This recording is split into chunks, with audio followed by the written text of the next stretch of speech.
There's no place to hide down here. No place to hide down here. Went to the rock, got on my knees. I heard the angels weep for me. No place to hide down here.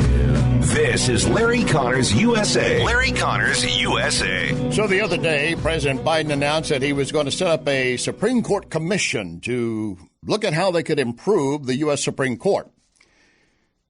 He was coming up with this commission saying it's going to be a bipartisan type commission, but that's not right. That's not right. In fact, the Wall Street Journal opinion piece quickly said his panel on court packing tilts sharply to the legal and political left.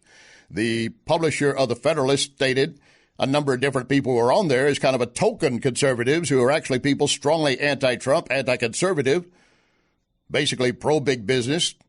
So it really isn't bipartisan. Well, as I told you earlier, the Dems, progressives are relabeling and renaming different words and changing the meaning because they can. So what about this plan to improve the court? Really? Joining us now, Thomas Jipping, Senior Lingo Fellow with the Heritage Foundation. Tom, glad to have you on board again, sir. Thanks for having me. So the left and Biden would have us believe that this is all just really going to help improve the court. But you wrote a piece for Daily Signal that says, no, that's not at all the intent. Go ahead, sir. Well, when someone says they're going to give you a prescription, what's the first question you ask? Well, what was the diagnosis? Yeah.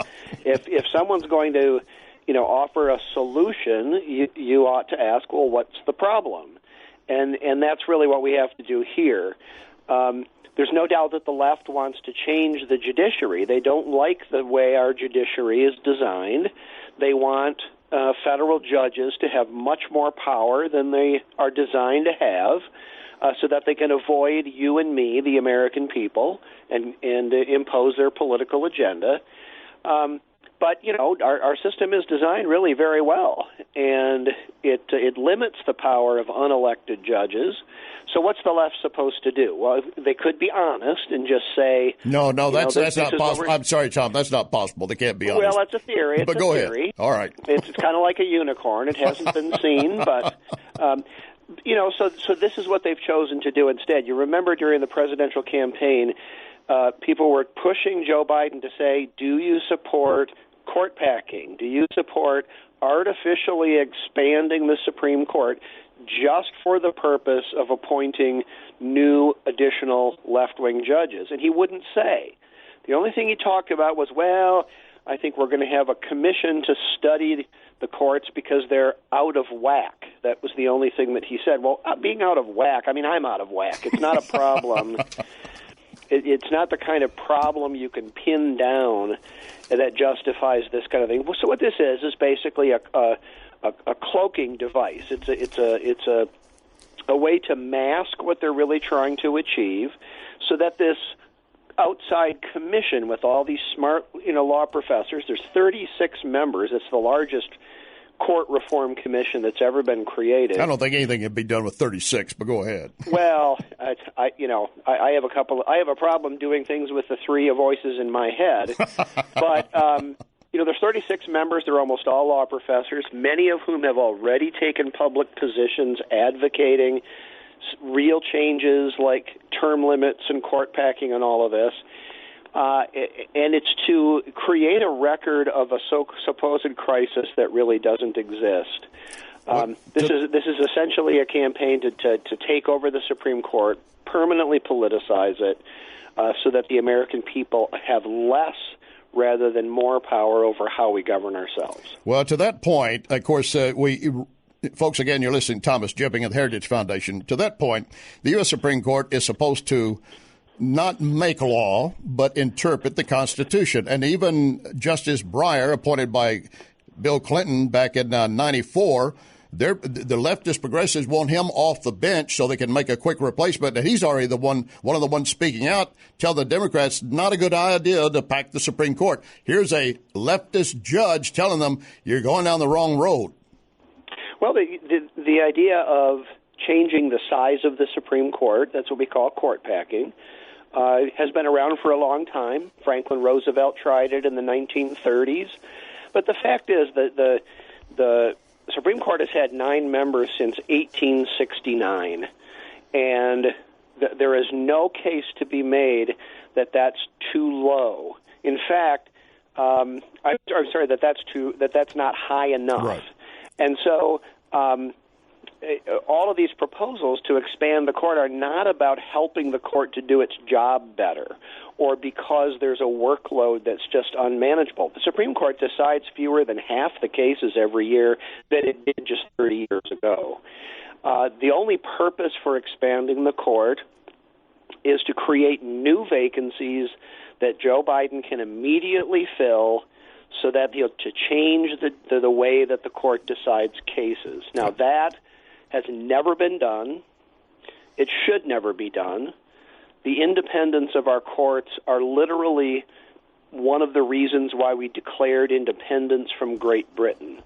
But again, very quickly, sir, if every justice chosen by the president who nominates them obviously has baggage that they like as opposed to some they wouldn't. Scalia admitted that, say we all carry it, but when we're on the court, we try our best to go down the line. And as you talked earlier about the number, Ruth Bader Ginsburg said 9 is a perfect number. Breyer doesn't think we should have changes, but he's 82. They want to push him out. They are not interested, as you said, sir. They're not interested in what's good for the court, what's good for the nation. It's what's good for them.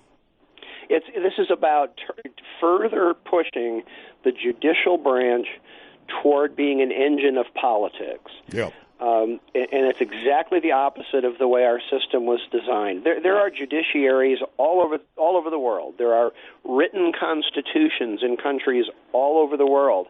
Why is ours better? Because our judiciary is independent of the political branches, independent of the political machine. Judges decide when vacancies occur because they decide when they're going to retire.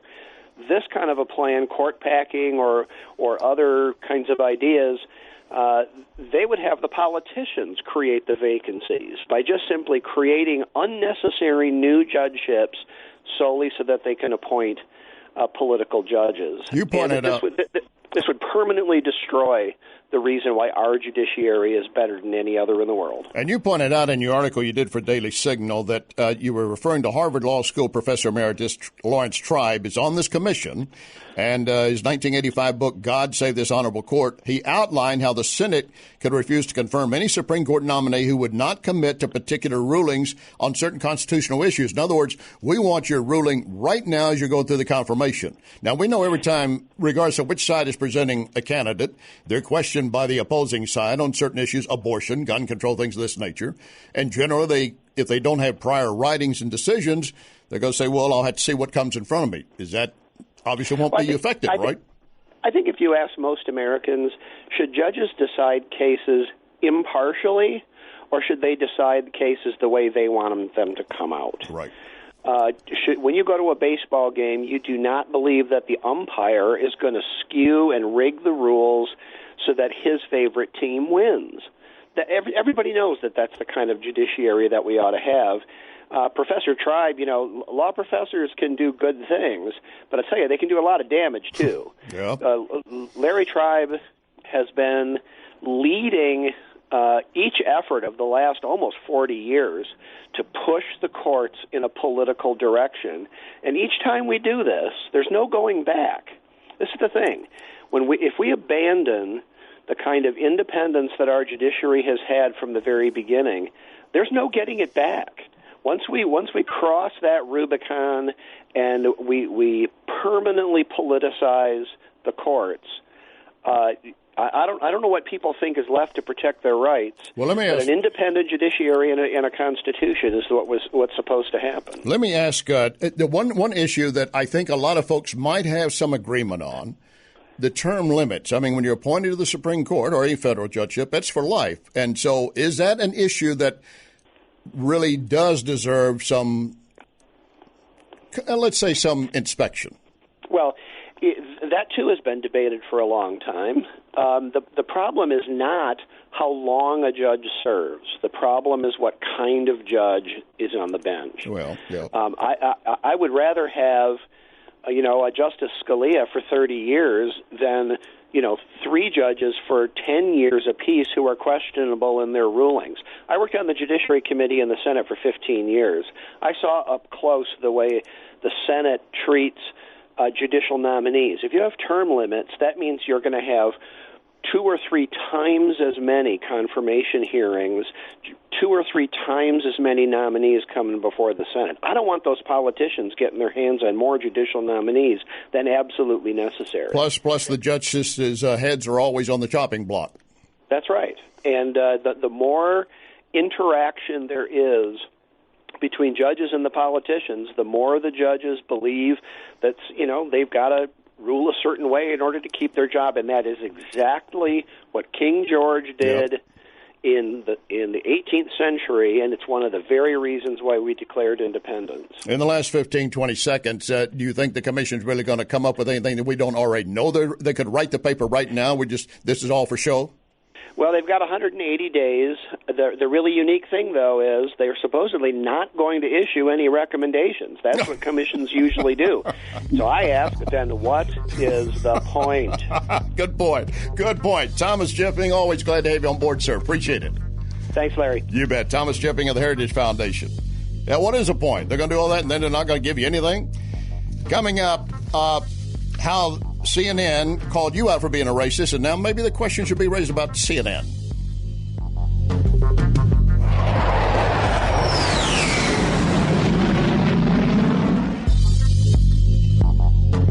You can follow Larry on Larry Connors USA Facebook. Larry Connors USA Facebook.